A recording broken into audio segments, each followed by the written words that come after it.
All right, guys, welcome back to the Tom Hobbs Show. We've got another special guest episode today. My good sir, Mr. Jamie Skippen, coming back on for the second time. Welcome back to the podcast, brother. Thanks, brother. Appreciate it. Yeah, I know. We are just talking about that. It's crazy how fast time flies. I reckon the last one was, like early 2022. I think it was before I'd competed again, and that was 2022. So it flies by, man. About to tick over into 26. So yeah, it's crazy how quick the time goes. Yeah, it was probably during the old COVID times. I reckon I was doing all these guest episodes because there's nothing else to do, so we were doing episodes to pass the time. We got to do something to kill the time, man. May as well be productive about it. So yeah, that's it. Yeah. It's wild how long ago that was. Like COVID was almost 6 years ago, man. Crazy. World's a different place, which is why I'm like, let's run this back and have a good conversation. Just hear what you've been up to, what's changed. Obviously, you were competing back then. You're not doing that now, and what's been happening in your world last couple of years? God, well, competed 22, so competed at the end of 22. So that was the first time I'd come back to competing in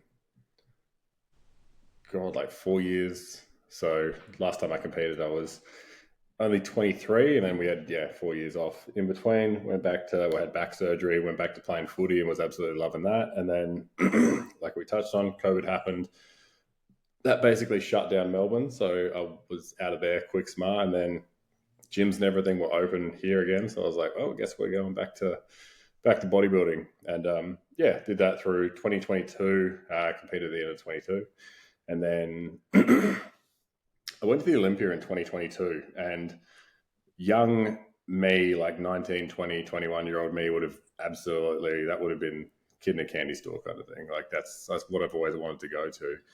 And being over there, I just wasn't that excited about it. I didn't have the most enjoyable prep. Had a couple of autoimmune flare-ups through that 2022 prep in the back end of it. And then, like I said, something just dawned on me being over there in Vegas that like, I'm not excited to be around this anymore, which was kind of a sign for me that like what are you doing this for kind of thing. So, I actually started prepping again in 23, and then probably got like 6 weeks into it and was like, I'm just not excited to do this. And then went back to playing footy with my best mate. Was absolutely loving that. It's just more fun, man. Like team sport is always going to be more fun from my personal point of view anyway. So was absolutely loving that. And then unfortunately snapped the left Achilles one training, planted my foot, and that went pop. So pretty much the next day I was driving to go get a scan or go see a surgeon. And on the drive in there, rather than feeling sorry for myself or being upset about what's happened, I was like, all right, well, this has happened. You're going to be back in the gym. So you're going to have fucking plenty of time to get stuck back into this. Maybe you should aim for a show. So I actually messaged Taylor on the drive to see the specialist, to see the surgeon. And I was like, all right, I'm going to have surgery. I've got like X amount of weeks off after this. Like, let's lock into a prep and pick a show kind of thing. So that's where that kind of went. And then competed in the back end of last year. And I think I kind of knew going into that show that it was subconsciously probably going to be my last one. And it was honestly the most I've ever enjoyed the show. So I didn't end up winning the show. I got feedback in the overall that they wanted me to essentially move up to open bodybuilding, which I just didn't have an interest in doing. Man, there's the big boys, more food, more fucking PEDs, more fucking time, and less lifespan. So that didn't really interest me whatsoever. So, and like I said, man, it's the last show that I did was the most I've ever enjoyed competing. I think because I put so much pressure on myself when I was young to win every show. Every show I've done, I've always done open. I've never done first timers or anything like that. So I always wanted to be up against the best. But I think due to that and putting so much pressure on myself, I never enjoyed it. So the last show that I did, I had my friends around me, I had my family around me, I had my partner with me. So like I was actually really able to enjoy the day. So for me, it was kind of like you're not going to, it doesn't really get much better than this. Like, yeah, like if you win the show, like obviously that's a a big tick. But the longer I've done this for, the more that I've won shows and I've bombed out and lost shows, and like winning a show when it was a terrible prep, the end result didn't actually change anything. I still didn't enjoy it whatsoever. So yeah, so like I said, kind of got to finish on a high. I really enjoyed the way that it finished up, and now we're focused on being a point guard for the Lakers more than anything. Let's go. Well, I might need it after yesterday's performance. Oh, bro, fucking your boy Austin Reeves. Yeah, has one bad game of the year. Cost me my multi too. Yeah, me too. I had him straight up in my. Not that we promote gambling, guys. No, little flutter's all right every now and then, you know. Yeah, so you're a lot more like, yeah, you're obviously shooting a lot more now. You're still training in the gym, still taking the footy around and stuff. I love training, bro. Like, and I've been like that since I was young. Like, I like whether it was footy training, whether it was cricket training, whether it was preseason training, fucking doing that for Sturt up at Urbray, running in the 37-degree heat. Like, I've always just liked training and liked exercising. So, I don't train any differently to, I guess, how I did. I still track all my workouts, everything all planned out. I still probably eat the same boring ass food as what I did when I was competing, but I like doing that. Like, I like predictability. I like the food that I eat. So yeah, it's more just doing it from an enjoyment point of view. And obviously finishing up with competing, I competed on and off from 20 years old. So it's a decent chunk of your life where you've been focused on doing one thing that is now gone. So I think it's really important to find something else to put your attention into. So obviously I started up doing two-way full-time this year, which was my way to give back and help people, I guess, achieve something that they didn't think that they could probably achieve previously. So coaching is super rewarding. Like, as you'd see as well, coaching is a very flooded industry right now. I think a lot of people will, if I can get a couple of followers or get in shape, and they'll start advertising coaching without actually understanding what it means to be a coach. Whether you like it or not, when you're a coach, you're in a leadership position. So like, you are the one that sets the standard for your clients to follow. Whereas, like I said, I help people from a PT point of view when I was 21, 22, 23, 24, but I didn't have that, I guess, like emotional development or understanding of what it actually means to have someone relying on you. Whereas, like I said, now, like being 31 years old and being in the industry for quite a decent chunk of time now, I'm a veteran at this stuff now. So, I can appreciate, I guess, people putting their trust in me to help them achieve their goals. That's not something that I take lightly. And like I said, it's super rewarding. And then the other side of it was, learning a new skill. And has been putting a lot of attention into playing basketball. Again, good for heart health, good for cardio. It's an hour where I can just go in there, shut off, and just de-stress and do my thing. So it's been a nice little change up this year, man. Yeah, love the transition. Yeah, there's a few things from there I want to touch on. First, and something I've always admired about you, and you speak about it a lot on your socials, just the mindset and mentality you have. Obviously, like, you were competing from such a young age. You were in just epic shape from a young age. And how have you found the transition from like that, I guess, that young, I want to win, I want to be the best, like all or nothing sort of mindset from maybe a competing sense, to now, even like your last show where you're like, obviously you want to win and you want to put your best foot forward, but your priorities, I guess, were your friends, your family, the enjoyment side of things. And, you, especially now, you're one that doesn't take things too seriously, right? You just enjoy life. You just do the best you can, and you put out a really good message around that. How was that transition? I think it was learning from being like you said, that 0 to 100 kind of mindset. When I was young, like, it was fucking eat, sleep, lift, repeat. Like, bodybuilding was absolutely everything. And like, I was completely locked in on doing that. Whereas even last prep, like, don't get me wrong, I was locked in on the prep, but like, you go to the gym for, let's say 5 days a week for an hour and a half at a time. You can lock in, like, while you're at the gym, you can focus solely on what you're doing. You can focus on your sole objective. But once you walk out the door, it's like, you don't need to be fucking so intense, like so full on all the time. And that's probably what changed from me being younger to me being a little bit older as well. And don't get me wrong, like, I went into that last show that I did, the SA show here, obviously wanting to win and fully expecting to win. And then obviously the result didn't go my way.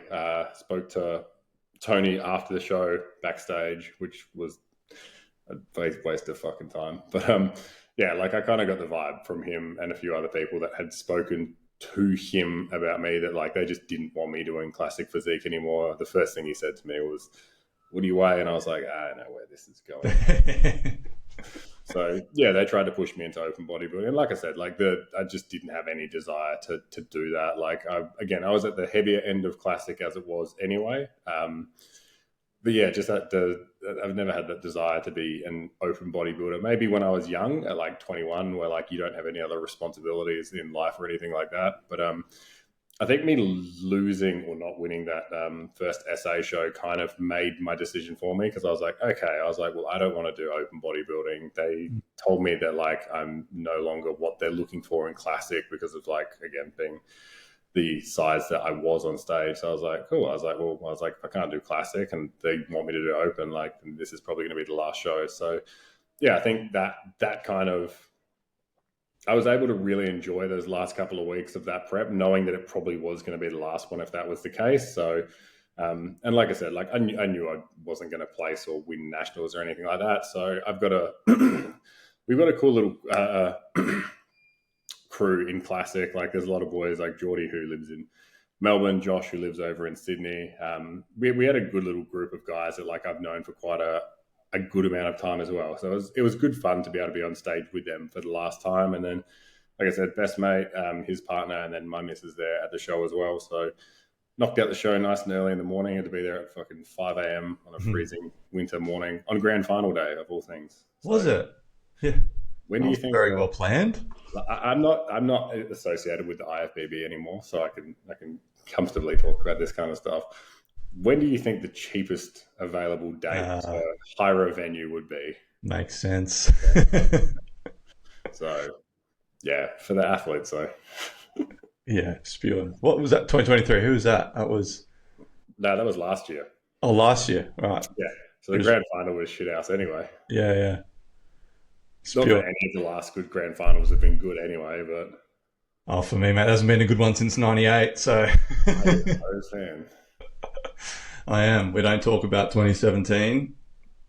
I wasn't even going to bring that up, but yeah, well, still scarred. Honestly, bro, I say that to so many people. My missus still says that. Like that is by far still the best day of my life. That's the happiest I've ever been in my fucking life, in that 2 hour like window when there was 5 minutes left in that game. We're up by 40 points and I still didn't it still hadn't clicked with me that we'd won. So yeah, I've watched Richmond been absolutely shit house for God knows how long. So yeah. Seeing that happen was it was special, that's for sure. Yeah, they earned it.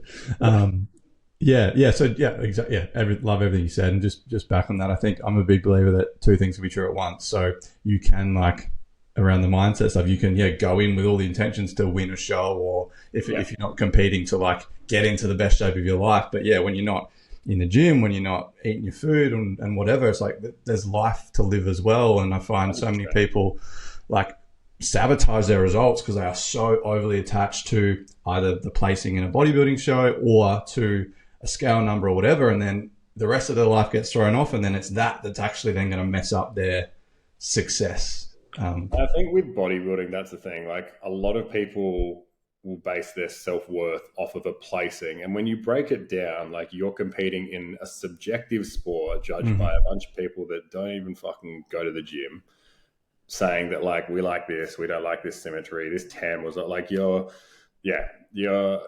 and that's the thing for me. Like my self-worth is never going to be based off of a placing. Like I think your self-worth comes from liking who you are as a person, which if you don't like who you are as a person, which I don't think a lot of people do, but they don't consciously realize that. That's when you see the people who again post these negative comments on social media. Like it's a projection, but a lot of people aren't conscious of the fact that it's a projection. So that's the one thing I'd say to anyone who's looking at competing. Like make sure that you have a good relationship with yourself, because take it from me, like I won the overall in the state show in 2022, and like I didn't like where I was at in life. Like I didn't like everything that I had going on in my surroundings. So even the I'd finally done what I'd set out to do for all these years because of like everything else going on in my life. Like I could not have cared less. Mm-hmm. Interesting. So versus coming second in a show that I wanted to win, I walked out of the show and had silver medal there. Mum was there, handed mum the silver medal. I was like, keep this, like take it with you kind of thing. And everyone was kind of like standing there and they're like, you seem like surprisingly okay by this. I was like, yeah, I was like 100%. It's subjective. I'm not going to get like upset about my best. like I didn't win. Like me whinging and bitching and fucking complaining about it doesn't change that. They're not going to go like, oh, actually, no, you made a valid point. Like, here, you can take the gold instead. Yeah. Other priorities. Yeah, for sure. That's a perfect segue into one of the main things I wanted to speak to you about. Obviously, I speak a lot about body image and body dysmorphia and that in the fitness space. And obviously there are, like we were saying before we started recording, it is such a personal thing, and there are so many different ways that body dysmorphia, self-esteem can impact someone. So there's no one size fits all approach. So what if any has been your experience with either full-blown body dysmorphia or body image insecurities? And if so, how have you, I guess, navigated that through different phases of your journey? It's a tough one because, like you said, like body dysmorphia is going to be different for a lot of people. And like I like when I was competing, like I know that I look like fucking good. Like, and like, I mean that from the most like humble way possible, but like, I'm not looking at the guys that were competing at other state shows. I was looking at guys like Chris Bumstead and Ramon Dino. Like they're the guys that I was like, okay, I was like, that's the level we got to chase to. So I think you can be happy with where you're at, or like be like proud of where you're at, while obviously striving to do more. And I think that's healthy. Like if you want to be a basketball player, you're not going to go look at like the local dude playing down at the YMCA gym kind of thing. You're going to watch Kobe or fucking Tyrese or like any of these guys and like be like, that's what I want to get to kind of thing. So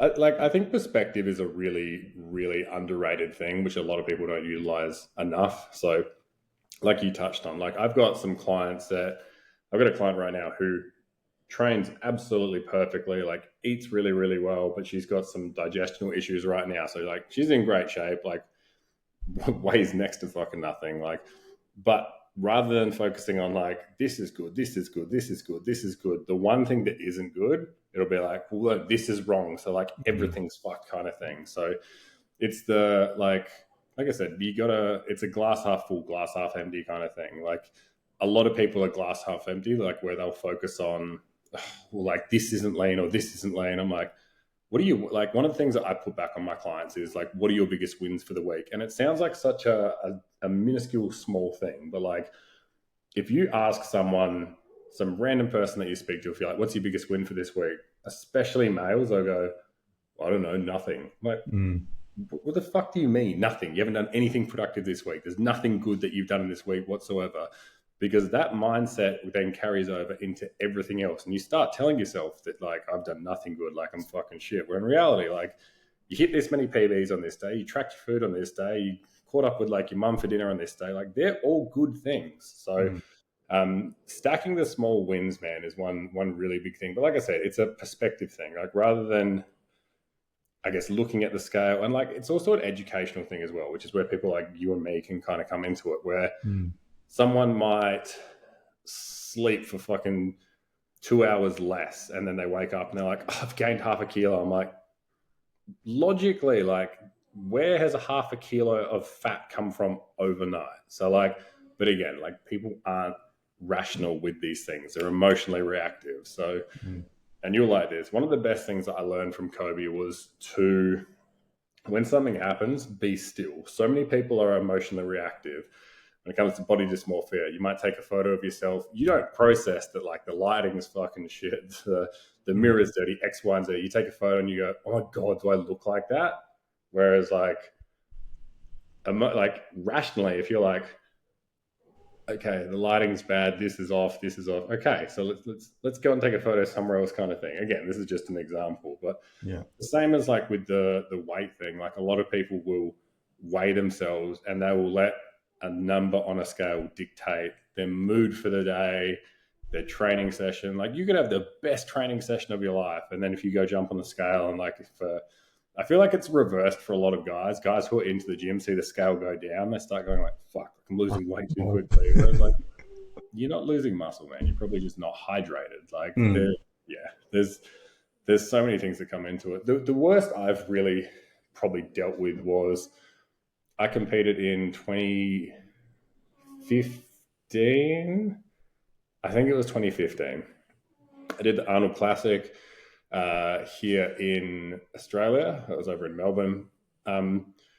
Prepped myself for the show. Now, my knowledge of nutrition and training is greatly grown since back then. Like I knew a bit about what I was doing. Like I said, I prepped myself and I got into pretty good shape, but I got into good shape more through effort than anything else. And the one thing that no one prepares you for when you do your first prep is that once that show is done and you've been restrictively eating for a certain amount of time, like there's no goal to work towards. And like you can eat whatever the fuck you want, but once you eat whatever you want, you cannot stop eating. So after that show, my second show, so the first show that I did, I probably put on, like 12 kilos in the first like week and a bit. And then rather than like getting on top of my diet or anything like that, I was like, we'll do the Arnold Classic. We'll start another prep. That'll fix it.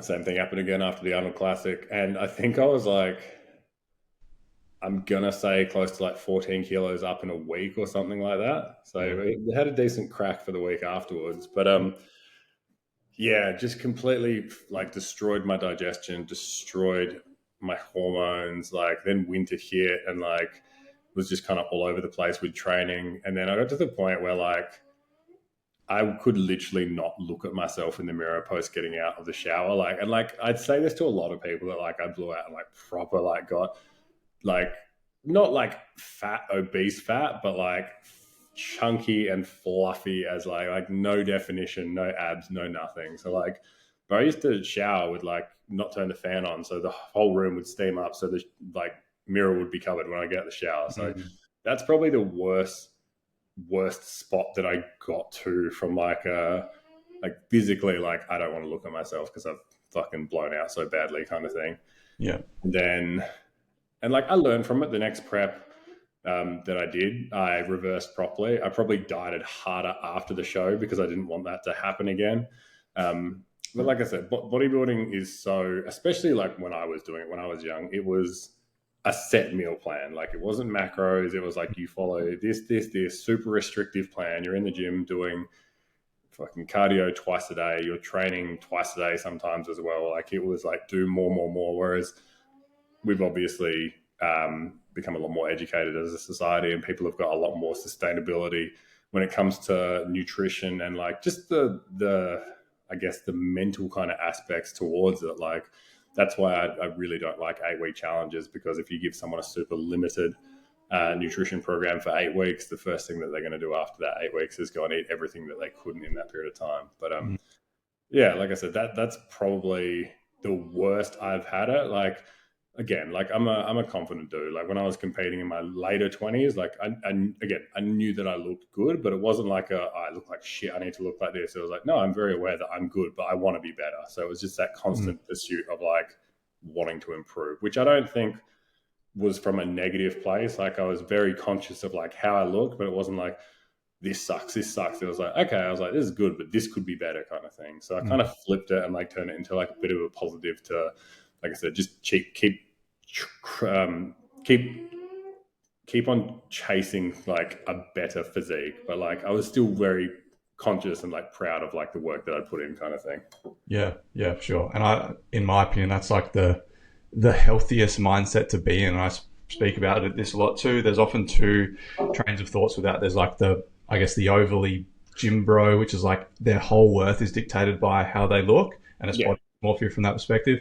Then you've also got the other side, which is like the toxic body positivity, which is I'm just going to convince myself that I'm happy and confident, even though I'm neglecting my body. Yeah. And that has a whole nother level of problems. Whereas if you can have that foundation, and you mentioned it earlier, of like, I know my worth outside of my body. I know I'm valuable as a man or woman. I know I have a lot to give. I know I'm a good person.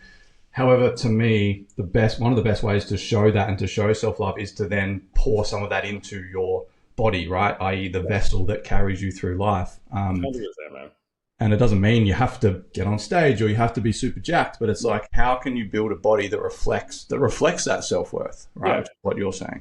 100%, man. And like, I had a pretty serious back injury in 2018, 19. And like from like 18 through to like 22, 23, all I cared about was bodybuilding. All I cared about was competing. I wanted to be a pro. I wanted to be in the gym fucking 20. I would have slept at the gym if I could have. So after having that back surgery, it just kind of gave me a greater appreciation for just general movement. Like I'm talking like being able to go walk my dog, being able to like go shoot hoops, be able to kick a footy. And that's how I found my way back to football after having that pretty serious back injury where like I couldn't do anything. Like I had a disc injury where like, I couldn't sit still. I looked like a crackhead, bro. I was fucking moving around like this while I was sitting still. Like it was horrible. So again, after going through that, obviously after you go through tough times, like you obviously can grow a new perspective out of it.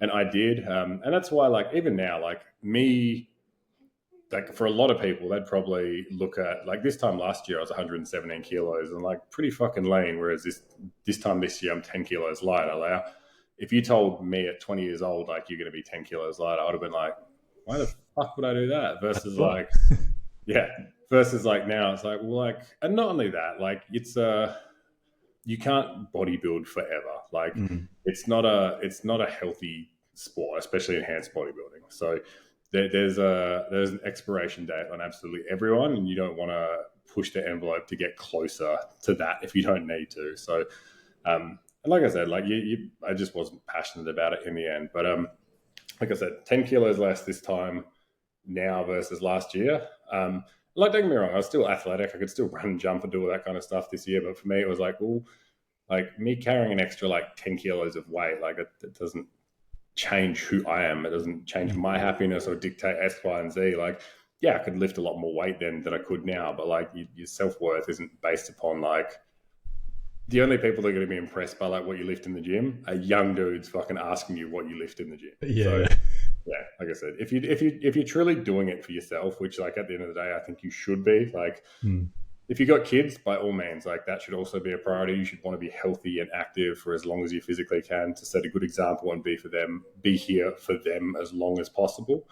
But yeah, like I think some people just need reminding every so often that like, okay, like the scale might say this thing, but like you can fucking run, you can squat, you can do all of these things, you can kick a football, you've got the ability to do whatever you want with your body. And like I touched on with perspective, like I had a client message me after doing a posing lesson, and it was like, what'd she say? She's like, I'm so fucking bad at this. Like, I don't think I can do this, blah, blah, blah. And I was like, okay. I was like, perspective here. I was like, you don't feel like you're that good at coaching? I was like, there's some girl sitting in a wheelchair somewhere who would love to suck at posing. I was like, I was like, yeah, like just be like, that's the thing. Like we take so much for granted, and like that sounds really fucking extreme. Don't get me wrong, but like, just like be grateful for the little things. Like if you start being grateful for the little things, that momentum kind of rolls into every other aspect of your life, because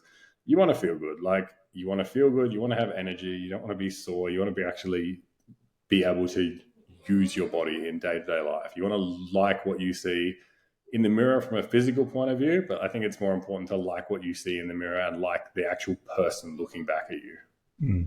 100%. Because this, like, and I say this to everyone, this is a fucking meat suit. This is not going to be here forever. That's how you got to view it. So what's under that? Like if you take, so everyone's seen fucking Iron Man, that Spider-Man episode, he's like, if you're nothing without the suit, then you shouldn't have it. It's exactly the same with fucking bodybuilding. It is a meat suit. It's not going to be there forever. Like what you look like right now, what you can do physically right now, like all these things are not going to be there forever. So what is underneath that at the fucking core? 100%. And how can I optimize that to help me build and live the life that I want as well? Like you mentioned, being a mother, a father, and it's like, at the end of the day, they're not going to care if you're super shredded or super jacked. It's like, can you play with them? Can you run around? Like, do you have energy to run a business or to do this? 100%. That's where we need to be looking. 100%. Yeah. And something else I was about to say on that. And yeah, I think if that's that's where I'm at as well. Like, I'm very open with my body dysmorphia battles and all the things I've tried. But one of the reasons that I'm now through it is not necessarily because of how I look. That's been a byproduct, but it's like, I want to be a husband and a father in the future. Like, I want to run a successful business and be helpful for my clients. So what does that need to look like for me? Like, for me, I don't need to, get on stage or have this 1% physique, but I need to be confident and proud in myself. I need to be able to see the progress. And also, like, social media and the comparison aspect of that, I'm just like, would we even worry about the scales being up a bit if we didn't have an external reference point to what was success and where we needed to be with our body and our goals? Like, that's a whole other topic, and we'll go into that because you're great on social media, how you're so open and like matter of fact around that. Speaking of that. Well, I think, again, social media is a human highlight reel. Like, you're not gonna take a shit photo and post it on Instagram. So like, when I see people doing that, like, you know what I'm talking about, the photos where people will post a good photo and they'll show what it does. Like, oh God, I fucking hate that. I'm like, I cannot like this enough because it sets such a good example for other people to follow. But again, what you see on social media, like, it's not real. It is a human highlight reel. So that's why I always try and be as authentic and real as possible on there. I guess one of the things that I learned from watching fucking John Cena of all people growing up was the perspective thing that, like, it's okay if this person likes you, and it's okay if this person doesn't like you. And I say this to everyone, like, the world would be a really boring place if everyone had the same opinions, views, morals, and everything like that. So I think people having differences of opinion and like what they like and don't like is great. Like, that should be celebrated. But the problem that a lot of people have, especially I see a lot with clients, they'll be like, oh man, I want to look like this kind of thing. And it'll be a photo of like Chris Bumstead 4 weeks out from a show. So don't we all, brother? Yeah, fucking oath, man. But like I said, a lot of people do compare themselves to what they see on social media. Whereas like I said, social media is a highlight reel. Like, people post to look successful and look a certain way on social media so that you want to work with them. Like, that's their whole job. Like, that's why, like, don't get me wrong. Like, I post a lot of my clients' transformations and that kind of thing, but like, that's mostly what I post. Like, I post the shit that I like. Like, I post wrestling, I post Pokemon, like, I post like real stuff that I like, because I'm not trying to look cool for anyone on social media. I think there's something unique about being authentically yourself these days. It kind of stands away from the crowd. So like I said, like, I've never put up a post. I don't think I've ever looked up like trending audio or anything like that. Like, I just post what I like, man. It's the best way to be. 100%. And this is the exact conversation I had with Mark on the last episode. Again, someone with a big platform, and the piece of authenticity where, and this is something I'm learning, that the more authentic you are, where you don't give a fuck, two things are going to happen. You're going to repel, and you're going to have haters and detractors that don't like the authentic version of you because there are those personal triggers, or they just disagree, which is fine. But the flip side to that is you are going to attract in more people who are going to love what you have to say more, even in your personal life, are going to be better mates. Because when you don't do that and you're sitting on the fence and you're worrying about what everyone's going to think about you, even with your body, you're presenting a mask, and then people are going to be attracted to that mask, and then it's going to be super unfulfilling because you're like, well, this isn't actually who I am. Like, will they still like me if I, reverse out of my fat loss phase and I'm not shredded anymore, or I stop competing or whatever. Again, and that's something I admire about you as well, is like, you just own your authenticity. You're going to have haters and detractors, which is cool, but you're going to have people that are so much more, that's going to be so much more endeared to you and listen to you because there's that like energetic match. Yeah. And like, man, like, whatever you do, if you're putting yourself out there, the only time you're not going to have haters is if you're living on a fucking 200 fucking acre ranch fucking in the middle of Australia with no social media or anything like that. Like, if you're putting your life on social media, or you're putting something on social media, there's going to be someone that doesn't disagree with it. But like, it's on you to not be fazed by that. Like I said, like a lot of people have got I don't give a fuck what people think kind of mindset. I'm like, no, I'm like, you don't need to like not give a fuck what they think. You need to be like okay with what they think. Like if they agree, cool. If they disagree, cool. Like if they like me, okay, thanks, man. If they don't, okay, cool. Thanks anyway, bro. Like, yeah, like it's if you know who, and that's the thing, important thing. Like if you know who you are, if you know what your values are, if you know what you stand for, you know you're a good person, you know you are doing something productive and good with your life. People not liking you for like that, you can go, okay, man, that's okay. Like it doesn't penetrate your consciousness at all. Where like that's the thing with social media and how prominent it is these days. Like you see so many burner accounts and so many things being written on posts and X, Y, and Z. Like people will go to it, and like I say to people, I'm like, okay, I'm like, because like again, for probably 90% of people, like they are going to get, especially people who might not be that confident themselves. If someone writes a negative comment from a fake account, even though it's a fake account, you know it's a fake account, they're still going to get fazed by it. Whereas I say to them, I'm like, man, I'm like, you're getting bothered by it. I was like, literally imagine going to your Instagram, changing the account, looking up the name, clicking on the profile and commenting and bumping that out on your phone. Like that, they've taken 30 seconds out of their day to change accounts, to go and comment something and then go back to their normal account and view it. I'm like, that's not a hater, that's a fan. That takes effort to do. Like I genuinely appreciate that. Yeah. Wild world. Yeah. So like I said, perspective's a funny thing. Once you learn how to like change your perspective a bit, it will change your entire life. How do you think you've gotten to this point? So obviously we can sit here and talk about it because we've done the work and we've also both been on social media for a while, so it's kind of part and parcel. But like, I remember making an Instagram. It was like Australia Day. I reckon it would have been like 17 years old. I don't even remember what my first Instagram fucking name was, but like, I remember posting a photo with like a Balenciaga filter, and I was like, "Yeah, that's fucking fire." The OG days of Instagram. I think my first the OG Instagram days were goated. Yeah. Goated. So what has allowed you to get to this? Because there'll be, I'm sure, people listening, like more, I guess, Gen Pop clients, so not coaches, maybe people that don't have social media presence, that maybe just in their day-to-day life. And again, this is just based on a lot of people I work with that have body image issues, have self-esteem, maybe self-worth challenges, and perhaps that's come about from past relationships, past experiences, having things said to them in their family, whatever. What kind of advice would you give based on your experience on how to live from that place of this is me, this is who I am, like understanding my worth rather than always feeling like they have to wear that mask and I guess living from that insecure, worry, fear of judgment place?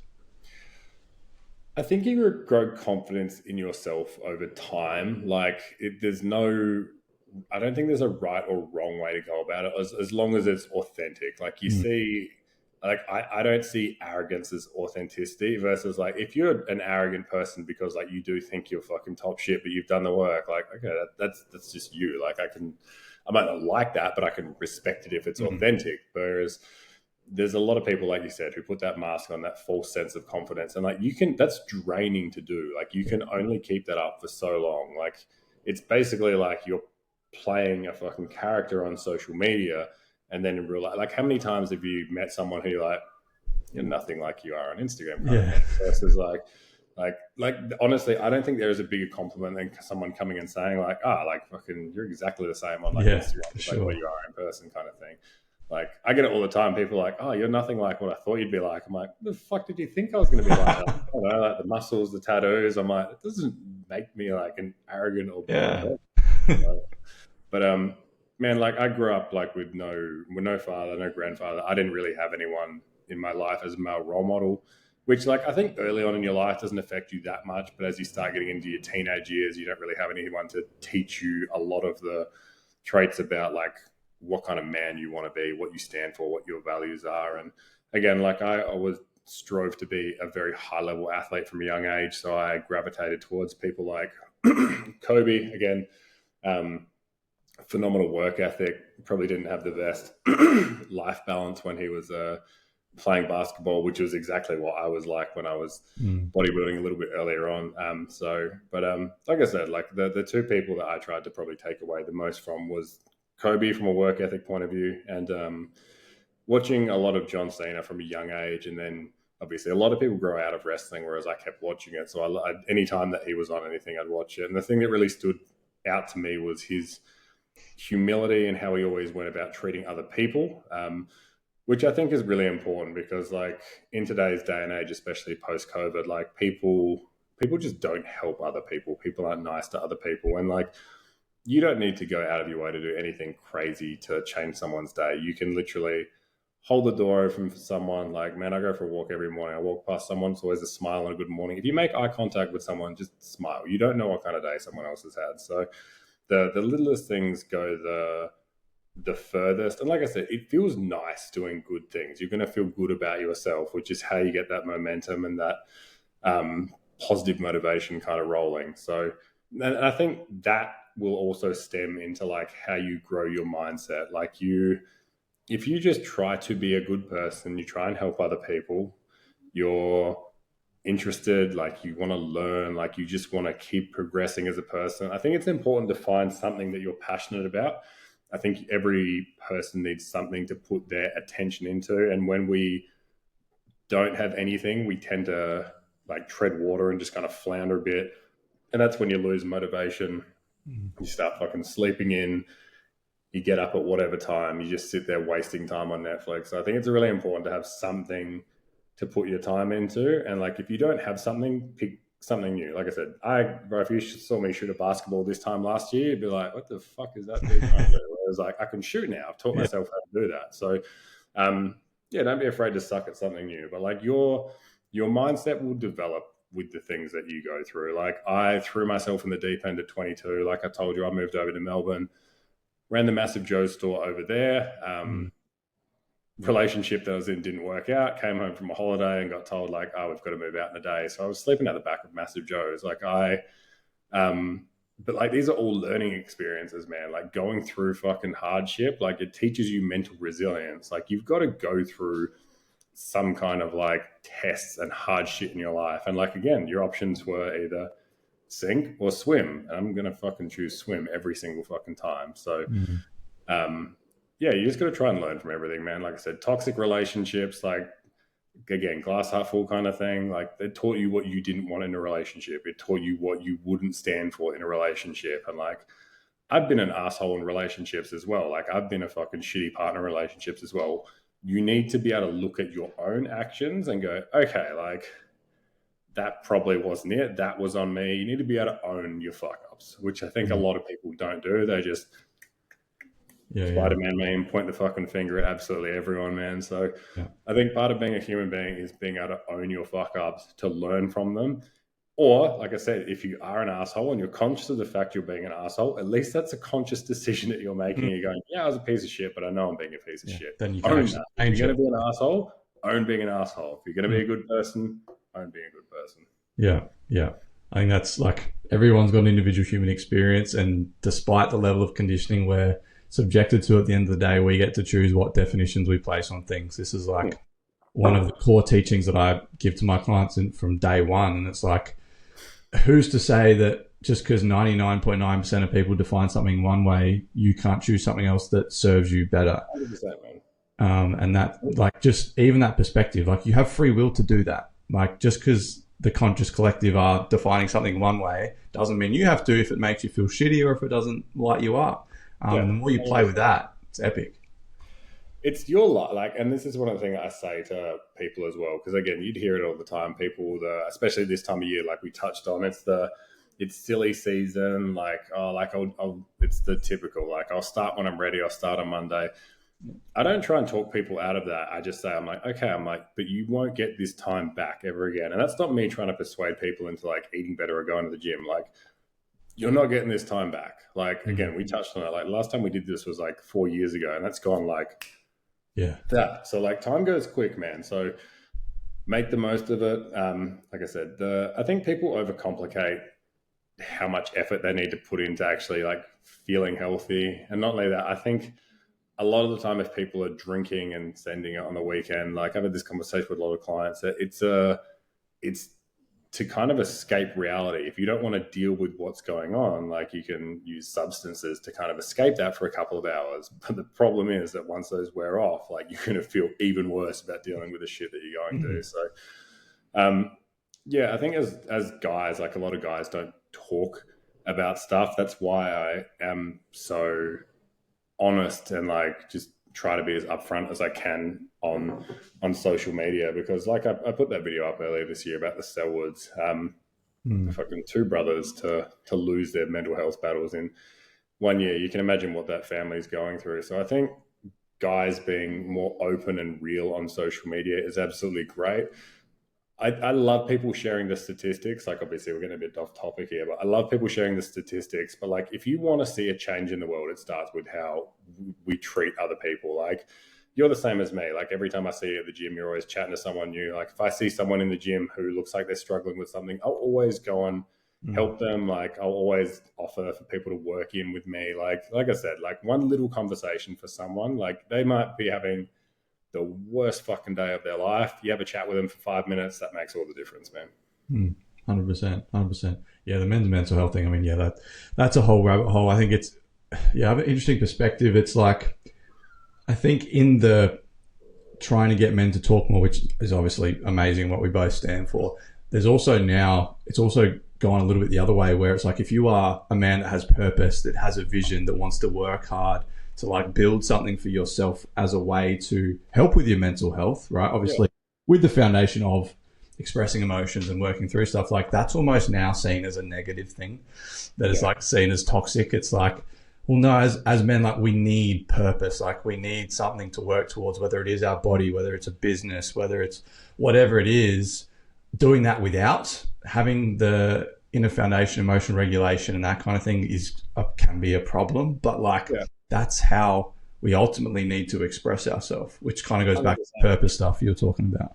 Yeah. The way that our brains work compared to females, like we are not designed to sit there and fucking like express emotions and regulate them. So like, that's why I say it's not so much about like, again, fuck yeah, support your mates, check in on your mates, treat your fucking friends well, but like invite them to do shit. Like, hey bro, do you want to fucking come and shoot? Like, men are supposed to be like active. Like I cannot tell you, I've never gone and like shot the fucking basketball and afterwards and been like, I feel like worse now. Yeah. I practice shits because I've hit like 2 out of fucking 33s. Don't get me wrong, but like you feel better for it afterwards. Like the little things that you do for yourself, man, go a long, long, long way. And like I said, being able to sit there, process emotions, understand what you're feeling, understand the emotion that you're feeling, whether it's anger, whether it's like regret, whether it's sadness, whether it's happiness, whatever something makes you feel. If you have a fight with your partner, don't emotionally react and lose your shit and say something that you're going to regret afterwards. Like breathe, sit with it, process the emotion, understand it, and then choose what you're going to do with it. So yeah, it's a really good way of regulating things. It's like I said, I used to be a fucking hothead, like fucking 22, 23-year-old fucking testosterone of a fucking bull shark, fucking firing on all fucking cylinders. Like I used to be very emotionally reactive. And one of the things that I learned, nothing good comes from it. Nothing really good comes from being emotionally reactive. Like nothing positive happens from these situations. Once I learned to like sit with my emotions, understand them, and then decide what to do with them from there, like life became significantly easier. Yeah. I heard something the other day. It was like emotions are information, not commands. Yeah. And yeah, a lot of men feel emotional, feel angry, frustrated, whatever. They instantly turn that into a aggressive command or a quote unquote toxic command, when it's like information, process. Okay, why did that come up? What was the trigger? What do I need to work through? And then take action from that, which is what you're saying there. Yeah, taking action, man, and taking accountability. They're the two most important things as a man that you can learn how to do. 100%. Starting to wrap up, what are the plans for 2026? Is there any plans, any goals you're working towards? What's the focus for you in the next 12 months? Honestly, man, I'm not someone who plans massively ahead. Like it's actually probably good that you brought that up because you give me something to do today. But like from a business point of view, like I want to keep expanding two-way. Like I think a lot of people coach because like it's seen as like an easy gig. Like you can work from wherever you want in the world. Like you're basically just working on your laptop a couple of hours a week kind of thing. But like the things that we've talked about today, like mindset stuff, like I try and teach my clients as much as I physically can, as much from a mental and motivation aspect. Like I'm a very direct person with my clients. Like if you're hiring me, it's because like you want to get the most out of yourself, and I will hold yourself accountable to that. But at the same time, like I wanted to be a high level bodybuilder for X amount of years. I've wanted to be an AFL player when I was young. So like I've kind of done a lot of things at a high level and like experience those high level coaching. So like I've worked with a lot of really good people. So I've kind of taken a lot of bits and pieces from the things that I've learned over the years and kind of applied them to my own coaching style. So yeah, it sounds cliche, but it is really rewarding. Like I do genuinely like love, and like not just even my own clients, man. Like I like helping people in the gym. Like even like that fucking squat video that I put up when you went and did the exercise afterwards. Like I like doing stuff that other people then go and try, not to make it go viral, because like I like helping people. I couldn't give a fuck whether I have 1 like or a million likes. It doesn't make a difference to who I am at the end of the day. Yeah, I think that's yeah. Keep growing two-way, man. I might play basketball at some point next year. Like I played one social game this year. It's the first time I played basketball in God knows how long, and that was a stack of fun. So I'd love to go and do that again next year at some point. And then, as much as I'd love to go and play footy, I don't think I can risk doing another Achilles. Yeah. Bro, I'll come out and play social with you if you're getting a team together. Yeah, fuck yeah, we'll put a team together, bro. That'd be elite. It's been a while. That was my childhood from 9 to 19, and then I got burnt out because it was too much. But I remember going back a couple of years ago and just playing social, and it's like going from ultra competitive, like it's your whole life for so long, to then playing.